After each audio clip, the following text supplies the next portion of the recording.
ಭಾರತೀಯ ಕಿಸಾನ್ ಸಂಘಕ್ಕೆ, ಭಾರತೀಯ ಕಿಸಾನ್ ಸಂಘಕ್ಕೆ, ರೈತ ಹೋರಾಟಕ್ಕೆ, ರೈತ ಹೋರಾಟಕ್ಕೆ. ಇವತ್ತಿನ ದಿವಸ ನಮ್ಮ ಭಾರತೀಯ ಕಿಸಾನ್ ಸಂಘದ ವತಿಯಿಂದ ಎಲ್ಲ ನಮ್ಮ ತಾಲೂಕಿನ ಎಲ್ಲ ನನ್ನ ರೈತರು ಹಾಗೂ ಎಲ್ಲ ನಮ್ಮ ಹೆಣ್ಮಕ್ಳು ಬಳಗದವರು ಬಂದಿದ್ದರು. ನನ್ನ ಸಲ ಈಗ ನಿರಂತರವಾಗಿ 8 ದಿವಸ ಹೋರಾಟ ಮಾಡೋಕ್ಕಂತ.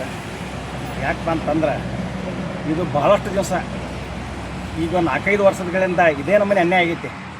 ಈಗ ಒಂದು 4-5 ವರ್ಷ ಅಂತ ಬೇರೆ ತಾಲೂಕಿನಿಂದ ಶಿಗ್ಗಾಂವದಲ್ಲಿ ಮತ್ತು ನವಲಗುಂದಲ್ಲಿ ಕೆಲವೊಂದು ಹೈವೇರಿಯಲ್ಲಿ ಈ ಭಾಳಷ್ಟು ತಾಲೂಕಿನ ಕಡೆಗೆ ಈ ರೀತಿ ಬೆಳೆ ವಿಮೆ ಬಗ್ಗೆ ಭಾಳ ತಾರತಮ್ಯ ಆಗೈತಿ.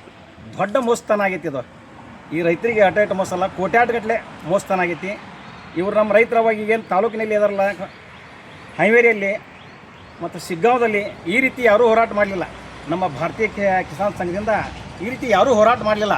ಯಾಕಪ್ಪ ಅಂತಂದ್ರೆ ಇವತ್ತು ಏನಾಗೈತೆ ಅಂದ್ರೆ ನಮ್ಮದ ಒಂದು ವಿಷಯ ಹೇಳ್ತೇವೆ. ಈಗ ನಮ್ಮ ತಾವರಗಿರಿ ಒಳಗೆ ನಮ್ಮ ಗ್ರಾಮ ಪಂಚಾಯತ್ ಒಳಗೆ ಏನು ಅನಿವಾರ್ಯ ಮಾಡ್ಯಾರಂದ್ರೆ, ಈಗ ಬಾಜುಕ ನಮ್ಮ ಮನೆಯವ್ರದ್ದು ವಿಷಯ ಐತಿ.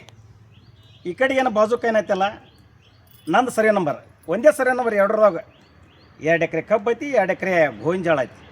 ಅದಕ್ಕೆ ಏನು ಮಾಡ್ಯಾರ ಅಂದ್ರೆ ಅಲ್ಲೇ ಇದಕ್ಕೆ ಬಂದೈತಿ ಇನ್ಶೂರೆನ್ಸ್. ಅದಕ್ಕೆ ಅಡಿಕೆಗೆ ಇನ್ಶೂರೆನ್ಸ್ ಬಂದೈತಿ. ಈಗ ನಾವು ನಿಜವಾಗಿ ಏನು ಕಟ್ಟೇವಲ್ಲ ಗೋವಿನ ಜೋಳಕ್ಕೆ, ಅದಕ್ಕೆ ಯಾರೂ ಬಂದಿಲ್ಲ. ಅದಕ್ಕೆ ಎಲ್ಲ ನಮ್ಮ ಕಲಗಡಿ ತಾಲೂಕಿನ ರೈತರು ಏನದಲ್ಲ, ಈಗಾಗಲೇ ನಾವೆಲ್ಲ ಪಾಂಪ್ಲಾಪ್ ಹಚ್ಚೇವಿ. ಇಡೀ ರೈತರಿಗೆ ಇದು ದೊಡ್ಡ ಅನ್ಯಾಯ ಆಗೈತಿ, ದೊಡ್ಡ ಮೋಸತನ ಮಾಡ್ಯಾರ ಇನ್ಶೂರೆನ್ಸ್ ಕಂಪ್ನಿಯವರು.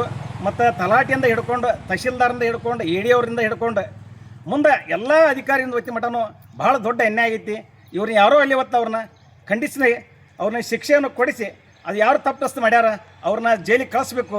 ಮತ್ತು ಬರುವಂಥ ನಮ್ಮ ಏನು ಈಗ ಇನ್ಶೂರೆನ್ಸ್ ಏನಾಗಿಲ್ಲಲ್ಲ, ಈ ಜೀವಾರ ರೈತರು ಕಟ್ಟಿದಂಥ ಬೆಳೆ ಏನು ಕಟ್ಟಿರಲ್ಲ ಅಂಥವ್ರಿಗೆ ನಿಜವಾಗಿ ಇನ್ಶೂರೆನ್ಸ್ ಕಟ್ಟಿದವರಿಗೆ ಆ ಇನ್ಶೂರೆನ್ಸ್ ಮಂಜೂರಿ ಆಗ್ಬೇಕಂತೇಳಿ ನಮ್ಮ ಬೇಡಿಕೆ. ಆದರೆ ನಿರಂತರವಾಗಿ ಬೇಡಿಕೆಯನ್ನು ಬಿಡೋದಿಲ್ಲ, ಮುಂದೆ ಉಗ್ರ ಹೋರಾಟವನ್ನು ಮಾಡ್ತೀವಿ ಅಂತೇಳಿ ನಿಮ್ಮೆಲ್ಲರಿಗೆ ನಾನು ಎಲ್ಲ ರೈತರಿಗೆ ನಮಸ್ಕರಿಸಿ ನಾನು